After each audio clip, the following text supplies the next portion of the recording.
මේ දිනවල රාජ්‍ය මාර්ග සංවර්ධනය කරමින් පවතිනවා. මාතර ප්‍රදේශයේ මාර්ග සංවර්ධනය කිරීමට රජය පියවරගෙන තිබෙනවා. දිවයිනේ ජාතික මහාමාර්ග පද්ධතිය තිරසාර සංවර්ධනය කිරීමේ ජාතික වැඩපිළිවෙල යටතේ දකුණු පළාතේ මාතර දිස්ත්‍රික්කයේ ප්‍රධාන මහාමාර්ග පද්ධතිය සංවර්ධනය කිරීම කඩිනම් කිරීමට රජය තීරණය කර තිබෙනවා. ඒ අනුව මාතර දිස්ත්‍රික්කය තුළ ප්‍රමුඛතා අවශ්‍යතාවය මත තෝරාගත් ප්‍රධාන මාර්ග 3ක් සංවර්ධනය කිරීම සඳහා මූලික කටයුතු ආරම්භ කිරීම පිළිබඳ විශේෂ සාකච්ඡාවක් ප්‍රවාහන හා මහාමාර්ග නියෝජ්‍ය අමාත්‍ය වෛද්‍ය ප්‍රසන්න ගුණසේන මහතාගේ ප්‍රධානත්වයෙන් ඊයේ පැවැත්වුණා.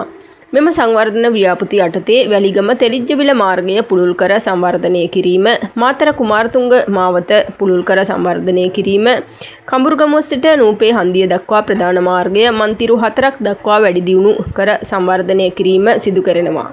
2003 වසරේ සිට කිසිදු විධිමත් සංවර්ධනයක් ලක් නොවූ ඉහත මාර්ග වැඩිවෙන වාහන ධාරිතාවය සහ ගමනාගමනය නිසා දැඩි අර්බුදකාරී තත්ත්වයක් පැන නැගී ඇති බවට තමයි තොරතුරු වාර්තා වෙන්නේ.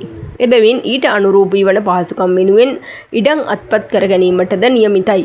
අනුමත සංවර්ධන සැලැස්ම ක්‍රියාත්මක කිරීම සඳහා අවශ්‍ය ඉඩම් 2026 වසර තුල සම්පූර්ණ වශයෙන් මාර්ග සංවර්ධන අධිකාරියට අත්පත් කර ගැනීමටත් ඒ වෙනුවෙන් වත්මන් වෙළඳපොළ වටිනාකම් මත වන්දි මුදල් විධිමත්ව ප්‍රදානය කිරීමටත් තීරණය කර තිබෙනවා.